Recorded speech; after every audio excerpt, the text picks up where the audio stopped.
We are, as you can see, we are finishing up. We are still in the chapter 11 here of the first book of Yisrayl, making the connection with Yahweh. And again, this is entitled, "Pride Keeps You from Humbling Yourself and Hearing the Voice of Yahweh, the prophet He has appointed." Okay, again, this goes back to 7/5 of 2003. All right, very relevant. It's even more relevant now, I think. And especially given the time period that we're in, it's more important because it's extremely important, especially given the time period that we're in and how little time is left. Okay, so very important, men, that we take these lessons to heart. And it's pride is a sneaky thing. We can have it and have it within us and not even realize it until it's pointed out to us. Okay, so. But the main subject, looking at the main subject of this sermon, is to humble yourself under the authorities appointed by Yahweh, Yisrael, and those He appoints to help. And don't let pride keep you out of the kingdom. The Scripture talks a lot about pride, and you would know that Satan definitely, this is her, her pomp and her pride was her undoing.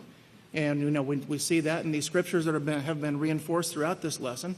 Isaiah chapter 14, 11 through 14, it shows that me, myself, and I attitude that she expressed. And she exalted and lifted herself up above everyone, and everyone else was beneath her. And that's not the way of Yahweh. We are to be servants to one another. We're to be servants to mankind, not above. We're not to be elevated above anyone, but we are their servants. And this attitude has actually gone through and actually weakened the nations. And as we're going to get into this evening, remember, the nations is referring to the peoples. Okay, remember your vocabulary words. And that her pomp and her pride is what's actually brought her down to the grave. And it's what it's bringing mankind down, because they won't humble themselves and listen to the one that Yahweh has appointed, the one that Yahweh has sent, the voice of Yahweh in these last days. Okay, and then we see in Deuteronomy 17:9, again, go to the priests and ask for their decisions and do as they instruct. That's why we would go. We won't go to the priest, ask for their decision and say, I don't think so. What was the point of going to ask? We go ask. We ask and we listen with the intent to obey. Because the words that are given to us through our counselors, the word that comes forth from this house is life. It is life. You're not going to find that anywhere else out in this world. And then we see in Exodus 19:5 through 6, where it says, "If you will truly obey my voice by keeping my covenant, then you shall be that special treasure above all people, for all the earth is mine, and you shall be to me a kingdom of priests and a holy nation." You remember that holy people. And remember the side note, that side note B. I can't emphasize enough, man. Look at those side notes. Those that did this are those that believe without seeing, okay? And then the vocabulary words, we've covered most of these already. We're going to get into a few of them, the remainder of them this evening. Remember that word poison. Now, poison is anything that will enter the body and start bringing it down or depleting it, okay? And that can be something physical. It can be a thought. It can be a thought that gets in and grabs root and actually poisons the mind. Believe, the simple term for believe is simply to obey. Okay, again, nations refers to the people. Now we're going to get into these last two this evening. That's widow. A widow is a woman whose husband has ceased to breathe or died physically. Doesn't mean that he's not going to be in the kingdom, but it means he has ceased to exist. He ceased to live on this earth. And then the proud. A proud is an insolent, a disregard, aloof, scornful manner toward others. That's what that word proud is. And we're going to get into that at great length this evening. Okay. Just a real brief review of what we covered last week. One of the main topics that we covered last week was a warning against going our own way. Okay, we can't go our own way, because remember, a man's mind plans his way, but Yahweh directs his paths. And we can do what's right in our own eyes, but that way leads to death. Okay, so we can't trust in your own heart, because as the scripture shows, the heart is deceitful above all else, and it's desperately wicked. This whole world is following after their own heart, and look what has got them right now. Okay, and then the scriptures to take a look at there. Psalm 37 verse 2, which tells us to depart. Remember, it says to depart from evil and do righteousness and live forever. And remember what that word depart means. It means to go away. It means to leave that behind. It's just like being brought out of Egypt, being brought out of this world of sin. We leave that life behind. When we came into Yahweh's house, we got baptized. That's what that symbolized, as drowning that old man in that watery grave and coming up new, not practicing those old things which caused us to be put in the grave to begin with. Okay? And then again, Ephesians chapter 2, verse 1 through 3, goes right along with that, which, where it talks about the ways in which we walked in times past, not now, but in times past, according to the course of this world, according to the prince of the power of the air, that God, who is now at work in the children of disobedience, okay? And then, among whom we also once conducted ourselves in the lust of the flesh, performing the desires of the flesh and of the mind. So you can see it's not just the physical actions, but it's also the thoughts. And we're cautioned, against that. Yahshua cautioned against that. Don't even think upon these things. And, finally we got into how great men in the scriptures had priests over them. We don't think about, Moshe having a priest over them. We don't think of the, the holy men of old having the priests over them, but they were.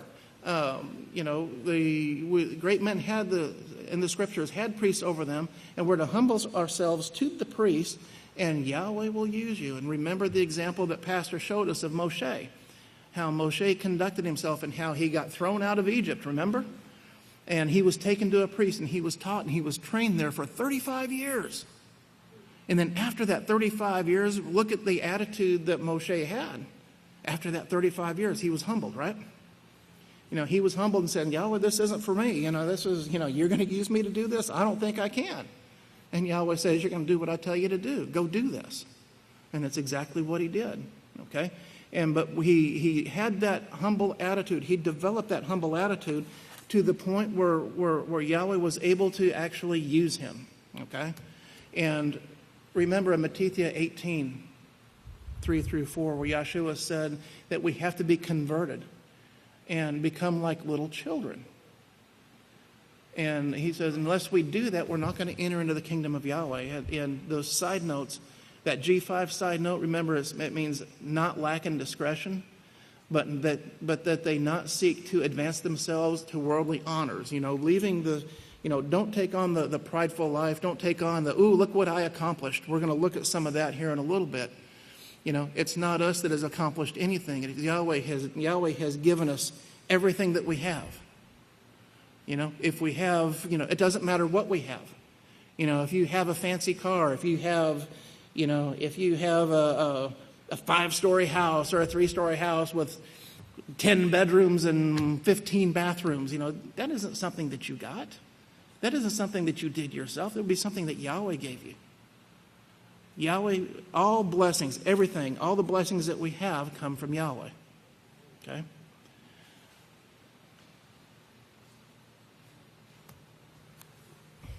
Okay, so we're going to continue on here. We're going to continue on where we left off here. And I think we left off, it was about, oh boy, where did we leave off? Oh, okay, over here. On page 85, on the right-hand column down where it says Exodus chapter 19, verse 5, okay? If you're following along in Yisrael says, it should be about verse 58, okay? That's about where we left off. And he says, here is where, and he's saying this, and I want you to mark this down. Highlight this. Here is where he is saying, this is what I need you to do in order to accomplish in the future throughout all eternity. Now, therefore, if you will truly obey my voice by keeping my covenant, by not thinking of yourselves too high and mighty. Okay, so highlight all that. Highlight that because we're going to see it again. He's saying, this is what I need you to do in order to accomplish in the future throughout all eternity. And so it's not just something we do one time and then, okay, we're done. This is, we're done with it. We did it one time and that's it. This is going to be a continual thing. It's what we're going to be doing. Now, therefore, if you will truly obey my voice by keeping my covenant, by not thinking yourself too high and mighty, okay? And that Yahweh is leading and guiding your every move, like Yahweh showed me this out of my own effort. See, you see that pride, how Pastor's showing here how that pride can creep in there? Yahweh showed me this out of my own efforts. Yahweh is working so closely with me because I'm so darn righteous. I'm above Yahweh, and even in my righteousness. No wonder he wants me to help in this work in these last days. I'm here to teach you, Yisrayl. How arrogant of a thought is that? But yet people come in with that thought.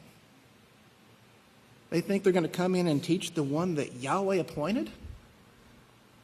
The voice of Yahweh in these last days? Isn't going to take place, guys. It won't take place. Okay? So, keep that in mind and take a look at the overhead here, as we see here in Deuteronomy chapter 9, verse 4 through 5.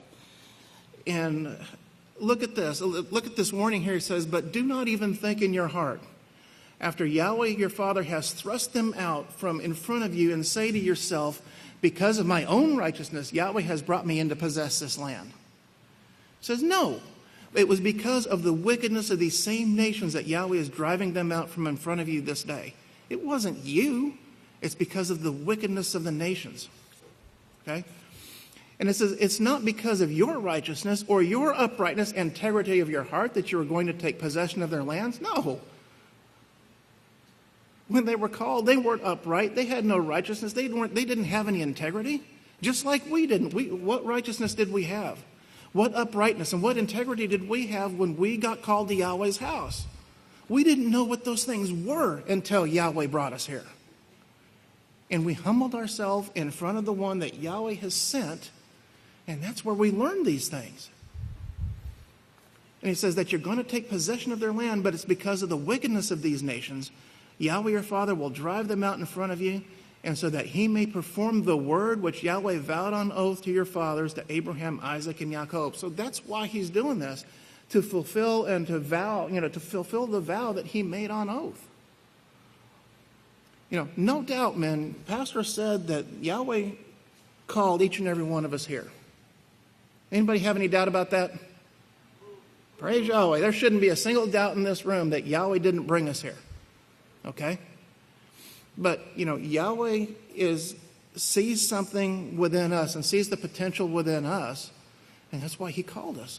Pastor's told us this. He's brought us here so we can develop that, and so that we can nurture it, and so we can allow that to grow, and so that it can be used not for our benefit, but for the benefit of the kingdom of Yahweh. That's why we're here, and this is the importance of us. This is the importance of us being here for what it is that we're, what we have been called here to do. Okay, next page, top of page 86. Now, therefore, if you will truly obey my voice, his voice, who was his voice at that time? Did you get that? If you will truly obey my voice and keep my covenant, then. See, it's an if-then. These conditions have to be met. If you will truly obey my voice by keeping my covenant, and then you shall be that special treasure. Only then will you be the special treasure to me above all people, and you will be to me a kingdom of priests and a holy nation filled with Spirit holy. That's our goal. That is our goal, to take the Spirit holy, to allow the Spirit holy to overshadow us. And a holy nation filled with Spirit holy. That word nation is referring to the people. Highlight that. Nation. Nation is referring to the people. That's one of our vocabulary words. The number of people, not like a cutout place like the one you would see in Africa. Okay? This is one of the things I wanted to bring to your attention. One of the newsmen last week asked, why are we going into Liberia? The answer was, this is coming forth from this administration, and they have this dictator, and these people are suffering. Everybody knows that there was a strong person who established power over Liberia, and it became a province of Africa. We have these same setups all over the world. So it's not just there, it was not just there in Liberia, but it's all over. We have these same setups all over the world, like in Iraq, Saddam Hussein. The land was torn with war. It was full of thefts and killings of all kind. He went in and he had to use force because he didn't know anything else but force. He used force to beat down the people and to beat the people down and to establish a government and to keep it under control. He did this until he got kicked out. And of course, this was talking about, I believe it was the president of Liberia, I think it was Charles Taylor, from like August, the 8th Roman month of 97 to 8th Roman month of 2003. And he wound up actually resigning because he was indicted by the for crimes against humanity against a special court for Sierra Leone. It was something like that. But he was forced out. He was forced out. He was kicked out. And in verse 61, or the next paragraph down, the newsman said, "Well, we're going to invade every one of these countries that have this same setup." He said, "We're going to the same setup." That is to the administration. But it could be that somebody might come along, a leader, and say, "We've got the power to do this now. We've got the power to do this now, so let's take it." It might be according to prophecy. It will be. Okay, and this next one here, we're continuing in Exodus 19:6. It says, "And you shall be to me a kingdom of priests, a holy nation." And this is not like this little cut-off place or marked-out place saying that this is your nation, this is your nation. Now, highlight that. Highlight that. This is your nation. This is your nation. Okay? It is a makeup of people who are to inherit the entire universe, not just the earth or part of the earth. Highlight this. A nation or people who will rule as Yahweh. That's what it means. So that's what that means. When it's speaking of a nation, it's referring to the people. Okay? And this holy nation is going to be a nation or people who will rule as Yahweh. That's what the name Yisrael means, right? He who rules as Yahweh. And this is what we are learning. This is what we're learning here. Okay, verse 63. Next verse down, it says, "And Moshe came, and he summoned the elders of the people, and set before them all the works, all the words of the law of Yahweh." Okay. So, this nation, going right back up to this nation, a nation or people who will rule as Yahweh, and that's what that means. Okay? If you want to cross-reference that, you can cross-reference that with 1 Kepha chapter 2 and verse 9, if you want to cross-reference it. Okay? You can cross-reference that. And that 1 Kepha chapter 2 verse 9 tells us, it says, "But you are a chosen generation, a royal priesthood, and a holy nation, a peculiar people that would show forth the praises of him who called you out of darkness into his marvelous light." Okay? And when you look at that side note again, that side note D, it's talking about the gathering of those called out. Okay? So this is, speaking of, especially at this time period, we are going to be a chosen generation, this royal priesthood and this holy nation. We're being called out, set apart for a holy work, if we qualify. In order to qualify, that obedience is what's going to have to be followed. We're going to have to, the only way that we can actually qualify is to prove our obedience. Okay? Okay, in verse 63 it says, "And Moshe came and summoned the elders of the people and set before them all the words of the law of Yahweh." Moshe, notice this. Now, Moshe was the voice of Yahweh that they were hearing. Okay? Moshe was the voice of Yahweh that the people were hearing. "And all of the people answered together and said, 'All that Yahweh has spoken we will do. As long as our head is watching every move we make.'" Let me back up and let me look at that again here. All right? "And all of the people answered together and said, 'All that Yahweh has spoken we will do.'" ...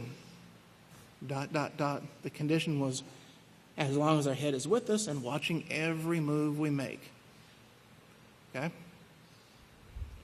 As long as I'm around, as long as somebody's around that can tattle on me or that can, that can report back somewhere something I shouldn't be doing, I'm going to go ahead and do what they say. But when I'm in secret, when I'm away, and nobody's there, nobody's watching, I can go ahead and do what I want to and get away with it.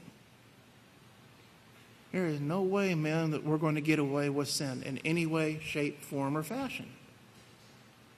Okay? We've got to remember the complexity of the human body, of how Yahweh created the human body, and we're made up of these microbes. Okay? And we've got this little bone, remember, in the back of our skull, that records everything. And our thoughts and our actions, all of that is being recorded back there. And when resurrection time comes, when that time comes, that is the record. That is a perfect record of our actions. Were they righteous? Were they evil? What? So that is the testimony. That's part of the testimony that's being written. It's being written right into our very DNA, right into our very bodies themselves. Yahweh created it that way. That's why there's nothing secret, nothing hidden.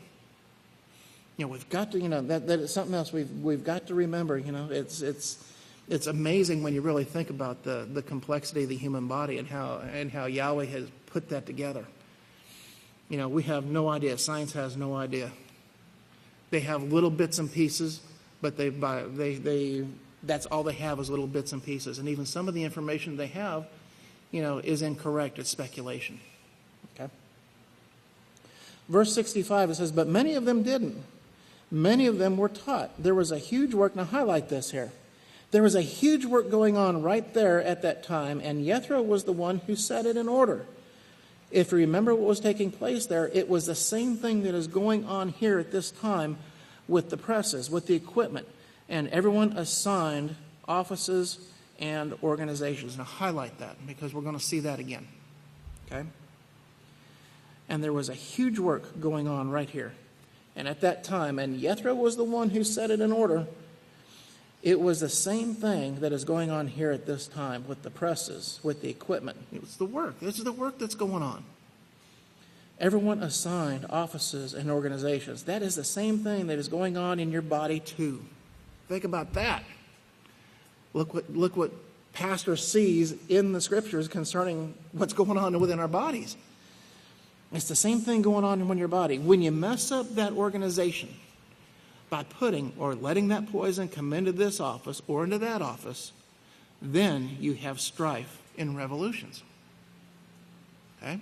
Remember that poison, putting the unclean food into our bodies. And what that does. Go back to that gateway that we learned about, the zonulin and zot. Go back to that and the importance of that. And how that goes to protect that blood-brain barrier. And it's a gateway that allows stuff through or doesn't allow stuff through. And if we trick it by eating something unclean and it allows it to go through, look at the damage that's going to cause. And if we can't quite grasp that, just look out in the world and you can see the confusion that's out in the world. You can see the bitterness, you can see the hatred. Look, I don't think there's a man in here that wants to go back out into that. You've got people that are screaming, that are wanting to come out of that, but they don't know how. They're going to know how. And they're going to need people to teach them what to do. And man, that's going to be our position to be able to do that. That's how Yahweh is going to use us. But we have to qualify to be able to do that. Okay? So, but we've got to guard our mind. We have to guard our minds with all diligence. By letting that poison, if we allow it to come in, it can even be the thoughts. Remember the thoughts, how those thoughts can actually trigger physiological responses. We've got to watch that. So the best thing to do, Pastor says, is to keep everything on a keel with Yahweh's laws in the different organizations. Don't do anything to cause this strife and these revolutions to rise up within our bodies or within our minds. So Moshe was trying to run it all himself here. He was not only doing the writing, he was doing the teaching, the judging, the printing, the running the printing press, making copies. He was doing everything. And Jethro said, you can't do this. You have to have some help.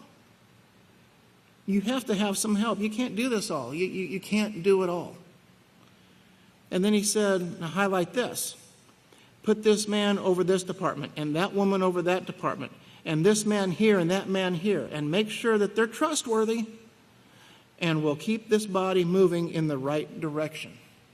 Okay, so highlight that, because that's what Yahweh is doing. You know, he's testing us, and we're qualifying for a position in the kingdom based on what it is that we're doing now. We're training, and we might not realize what position we are training for, but we're training for a position. And that when that position is offered, it's going to be the perfect fit. It's going to be exactly the right place, right where we need to be.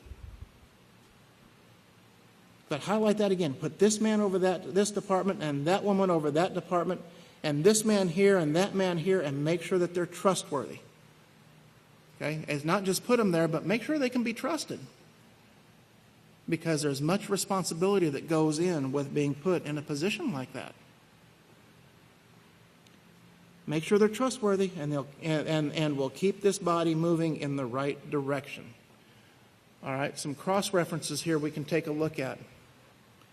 If you want to take a look and you write these down, Exodus chapter 18, verses 14 through 24 is one cross-reference there.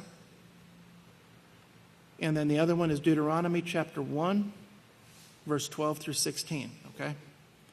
So those are some cross-references for this particular scripture of what Pastor is talking about right here. And those are simply talking about Moshe being instructed to appoint those righteous helpers and to delegate those responsibilities instead of trying to do everything himself. You know, it's too much for one person to do. And that's why Moshe was instructed to do that very thing. Okay, from that, brethren, we have the book of Yahweh. It's a tremendous work and accomplishment for those people at that time. And it all occurred from the days of Moshe up until the last prophet was gone, who was Yochanan. After that, the disciples put in their parts, which are another organized effort on their part, not so much as this writing of the first book, but the second one was certainly a great accomplishment. Highlight this next sentence. Moshe was the voice of Yahweh. Okay? Moshe was the voice of Yahweh. It's just like Yisrayl, our pastor, is the voice of Yahweh today. Let's turn over to the Savior's words, and let's get back there and remember what we're going to see a while ago about is what we are seeing a while ago about his authority. The house of Yahweh was established under Abel, then Noah, and then Abraham, Isaac, Jacob, and Samuel. These men would not be great in the world's eyes. Now think about that. These men would not be great in the world's eyes. They would be poor peasants who were striving to get a people ready for the ark, ready from passing into the flood, or ready from passing into a time where the utilities are going to be shut off, and they're going to be griping, raising Cain, and murmuring, as Exodus said. Okay? Now think about that. These men would not be great in the world's eyes.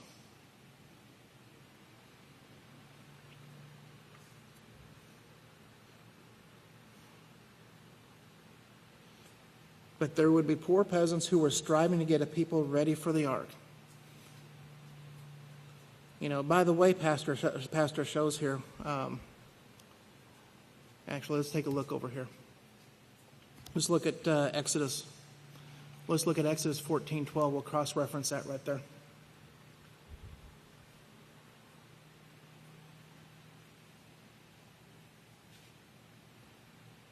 Exodus 14:12 says, "Did we not say to you in Egypt to leave us alone?"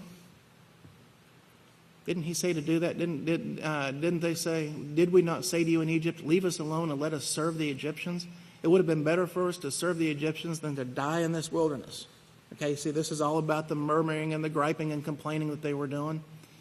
And look at that side note, verse 6, or G6 there. It says, those who are impatient and will not wait on Yahweh are unable to wait for Yahweh to act in his appointed time.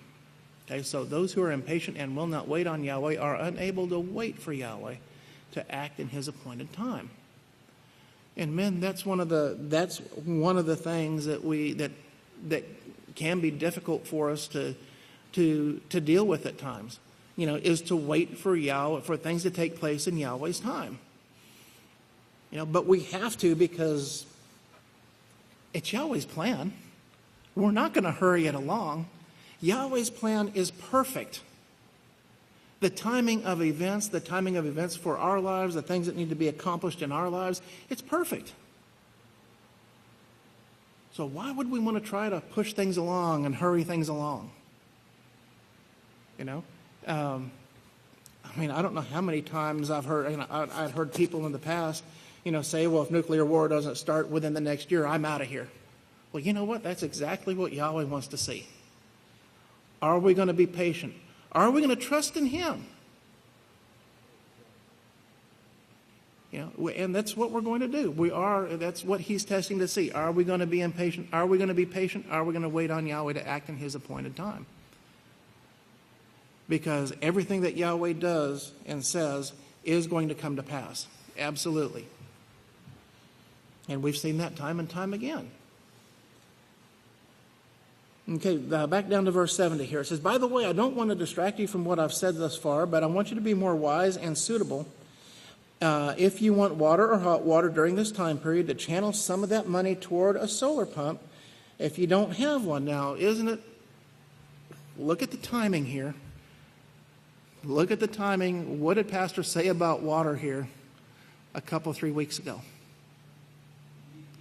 Right? Yahweh said we need to start thinking about it. Look what he's telling us again. Look how, this was written back in 2003, did we say? Yep, 2003. We need to be thinking about water.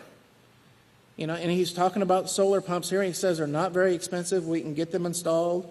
They're solar water heaters too. And he talks about, we already, we've hooked them up and we've tried them. The solar water heater, he talks about supplying the sanctuary, about supplying the men's and women's showers. And he gives an estimated cost here of that one for that combined, but he says, he shows down here that with, let me see here. He says he shows that one cost about $4,500, and it was probably $5,000 together with everything. And you look at how much that was and what it was going to supply. But he says it should be much more affordable for smaller units. And he's talking about, when the electricity goes down, we need something to keep the water pumping. Be it a hand pump or be it a solar pump or whatever, but we need to be thinking about these things. And then he talks about the water again. This is purified water. It's the best science. It's the best the science world says that there is, and it's right under our feet. And here with what Yahweh has supplied. Remember, it's that clay. Remember that filtering system that is all around us. It's that clay. And he shows us. He says we have that solar we have the solar that comes from Yahweh himself pumping his water. And he says you can get the smaller units for your own dwelling, and we can show you here how to get them. We can show you here how to get them and how to set them up. And he says you can probably do it yourself. And he says, but it amazed me how simple it was. He said he wasn't doing it, but he could easily instructed them how to do it and where to put it. He says he did it with one finger, right? Just like Moshe was instructed. You get men that are trustworthy, and you point them in these certain positions. And you give them direction, and then they follow those directions. He says, you take this and put it there, and it was done. Just point and say the word. He says, should I be proud of myself for being able to do this? No, I'm going to show you what the true accomplishment is here in just a little bit. Okay, and Yochanan 5:39, he says, search the scriptures. Now, we're talking here about authority. And we're actually speaking of authority here. It says, Yahweh gave Abel, the first righteous priest, the authority to be a priest. Okay? Highlight that. Yahweh gave Abel, the first righteous priest, the authority to be the priest. He said, you are a priest unto me. He accepted his sacrifices he put in order to prepare a work before the flood. Abel did a great work. A great accomplishment on his part, along with all the others who worked with him at that time, and they're still spoken of today, and that will be forever. He says, if you remember, it was Abel who I saw, and I think it was the very first dream that I had in Yahweh Shema. I saw Abel at that time. Everybody remember that dream that Pastor had? Okay. Everybody remember that?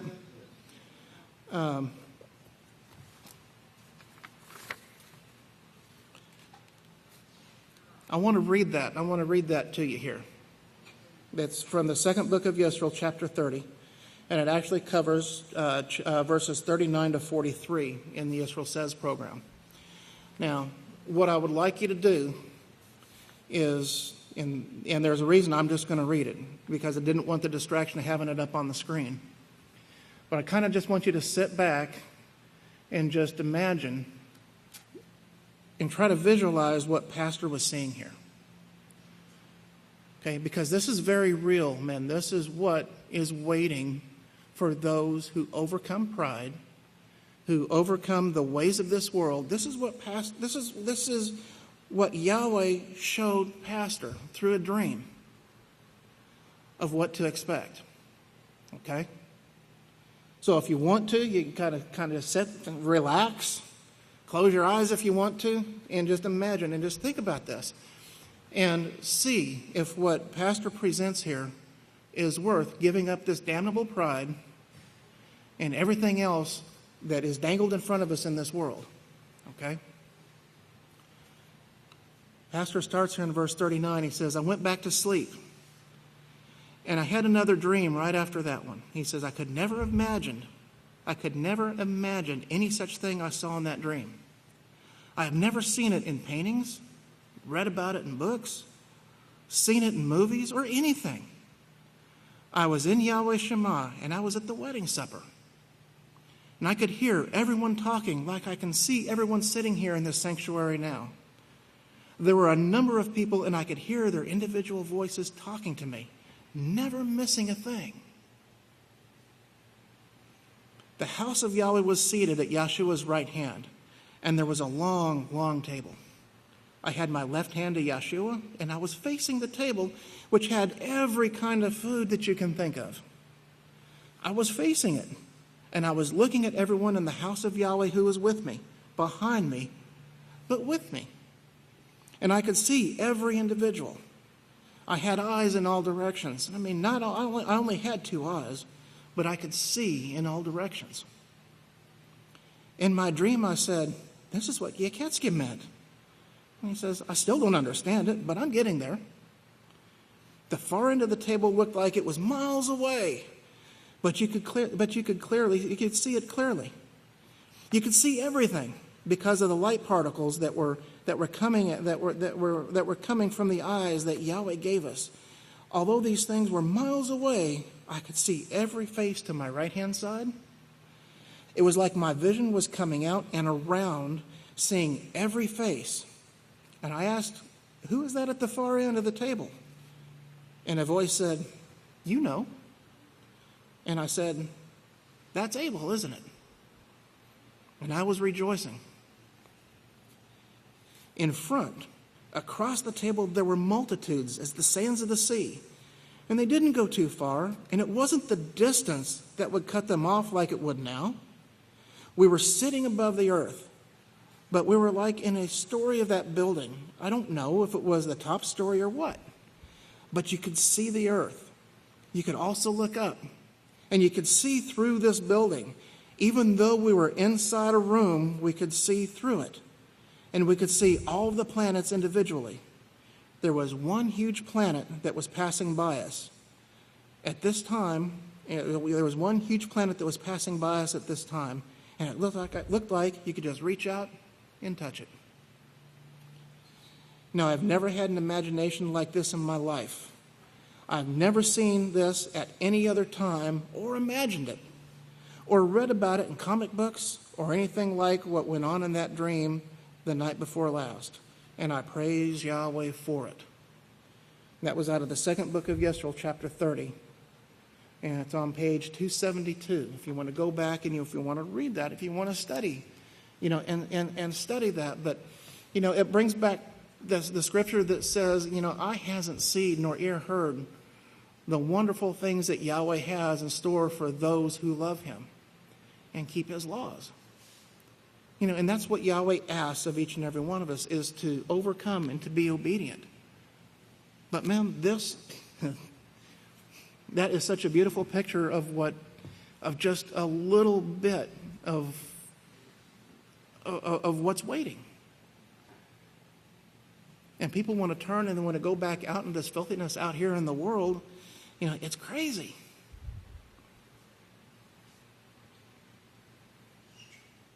But going back to the book here in Yachanan chapter 7 and verse 39, Pastor says, search the scriptures. Now we're talking about authority, and I think I already read this. But I'll go ahead and read it again. But we're actually speaking of authority, and highlight if you haven't. Yahweh gave Abel, the first righteous priest, the authority to be the priest. And we already read down where where Pastor was in that dream, and we just saw where he saw Abel. Verse 74 down here, about the middle of the page on the left-hand column, it says, search the scriptures, for in them you think you have eternal life, and these are they that testify of me. The world says that they obey the scriptures, but search the scriptures, for in them you think you have eternal life. If they truly examine those scriptures, then they're going to see that what they're being taught is far from what's written in those scriptures. But these are they that testify of me. How did they testify of him? Verse 46, for had you believed Moshe, you would have believed me, for he wrote of me. Moshe was the voice of Yahweh. Verse 37, and the Father himself who has sent me testifies on my behalf. How? How does he testify on his behalf? Through his voice. Moshe, because Moshe wrote of me, that Yeshua, that is what Yeshua was saying. For where does he get his authority? From Moshe. Moshe was the voice of Yahweh who actually gave Yeshua authority. Remember, Moshe spoke of the prophecies. Moshe spoke of the prophecies of Yeshua. Yeshua fulfilled those prophecies. Fulfilled prophecy proves all things. Who is the voice of Yahweh in these last days? Praise Yahweh. Why? Where does he get his authority? Praise Yahweh, from those same inspired scriptures. Every single prophecy about Pastor has been fulfilled. There's no greater authority. There is no certificate that comes from any worldly institute of higher learning, that is going to equal. They can't hold a candle to it. They cannot hold a handle to, well, yeah, but you got your degree, but Pastor was spoken of in prophecy. His authority comes from Yahweh. You don't get any higher authority than that, man. You just don't. Okay? Highlight this next paragraph here, verse 76. That is the way you get authority. Either it is through an established work, a priesthood, or it's through a prophecy that prophesied of a person like Yachanan. Highlight that. It's important for us to understand that. It's important for us to read that and to realize that. Okay? All right. It says, the harlots, the publicans, and the tax collectors actually saw this prophecy, and when they saw Yachanan, they knew he was a servant of Yahweh. They knew it. According to the scriptures, the people in that region all thought of Yachanan as a prophet. It was Herod who did not want to obey the voice of that prophet, and his queen who had Yachanan killed. Okay, so some cross-references for that particular section there. Some cross-references for that section there that we're looking at. You can cross-reference Luke chapter 7, verse 29. You can cross-reference Yachanan Mark 6:20. And you can also cross-reference Yachanan Mark chapter 6, verses 18 through 19, and then again 21 to 28. So you can that section there, those cross-references will all cover these areas here, okay? But it was Herod who did not want to obey the voice of that prophet, and his queen who had Yachanan killed. They were even afraid of the people at that time because they knew Yachanan was a prophet of Yahweh, and it is through that established work that the prophets or priests, it is through that established work that prophets, priests, or authority are given. Matthew 21:28, here you see by what authority? He says they are asking him in verse 23, by what authority are you doing these things? By what authority are you doing these things? You are doing? We do not see your name written in these books anywhere. They should have looked in the books of Moshe, and they would have found his name. Yahweh spoke of him. And you can cross-reference Amos chapter 3, verse 7. Remember, that shows that Yahweh will have no work other than that which is prophesied in advance by his servants, the prophets. Okay, and cross-reference Amos 3:7. The bottom of that left-hand column there, it says, if you had believed it, then you would have believed and had repented and converted. You saw that he was prophesied of, and you would have believed unto repentance. Okay? Remember that? Believe means to do what? Praise Yahweh, obey. Remember, that's one of our vocabulary words. Okay? All right. Top of the right-hand column over here on page 87. Now remember this. Remember the definition. Back up. Now remember this definition of proud. Okay, proud. One of our vocabulary words. Okay, let me read it again to you. Okay, so Pastor's going to explain to us again this definition of proud. She has an insolent disregard for her servant's feelings. Okay, remember we kind of looked up that word insolent, and what does that word insolent mean? Look at the overhead real quick. That top definition there, insolent, means insultingly contemptuous. That is feeling or expressing a deep hatred or disapproval in speech or in conduct, okay? And it can be even in thought because it shows that feeling, or it's either a feeling of deep hatred, and look at this, it's hatred. The bottom line is it's hatred. It's hatred or disapproval in speech or in conduct. So it's that insulting, contemptuous feeling. Okay? That is one way of being proud. She is so high and mighty, she only cares for herself. She doesn't care about anybody else. She is the most important person, or he or she, however it is, however you want to look at it, because this fits everybody, men and women alike. She is so high and mighty, she only cares for herself. Overbearing implies an extreme domineering insolence, like an overbearing supervisor. You've heard Pastor talk about squashing people under their thumb. It's not how we're supposed to supervise, is it? Right? We lead. We don't squash with the thumb, but we lead. We shouldn't be overbearing. We lead by instruction. Okay? Or one who will just not accept a word from anyone, not even a prophet. It stresses an aloof, scornful manner toward others. Okay, so go back. So this word proud, you want to highlight an insolent disregard. Highlight that because that's one of the vocabulary words, insolent disregard. Okay, and then this next part here, aloof, scornful manner toward others. Okay, you want to highlight those because those are those definitions again. And remember that word aloof, because I had to look that one up because I just wasn't familiar with it. But aloof means a removed or distant, either physically or emotionally.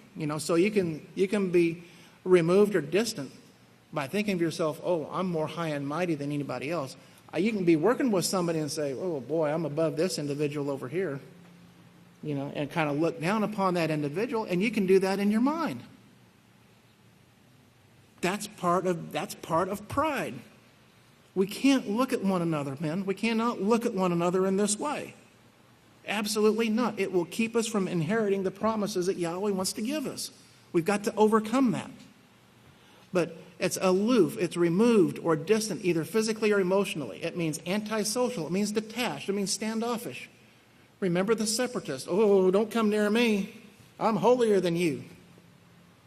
You know, and you can kind of get the snobbish, the person that holds their nose in the air. You know, they wouldn't want to do that in the rain. They might drown. You know, but it's a detached, standoffish. It means unconcerned. That means a lack of sensitivity or regard for others' needs or troubles. You know, just not caring. It's not caring. Could you imagine if Yahweh didn't care? You know, didn't care about our troubles or didn't care about the things that we were going through? You know, he cares for us very deeply. He loves each and every one of us. And he wants us in his kingdom. But that stresses an aloof or scornful manner toward others. If you watch closely and long enough, you will see it. Snobbish implies an even stronger and more overt feelings of scorn for that which is disregarded as beneath him or her. And that's the definition. You know, and we've got to watch that because it's easy to see these things in actions. You know, and if a person has it in their mind, it'll come out in their actions. You'll see it in their actions. You know, so men, we've got to watch. We've got to be careful what goes on in our heads, okay?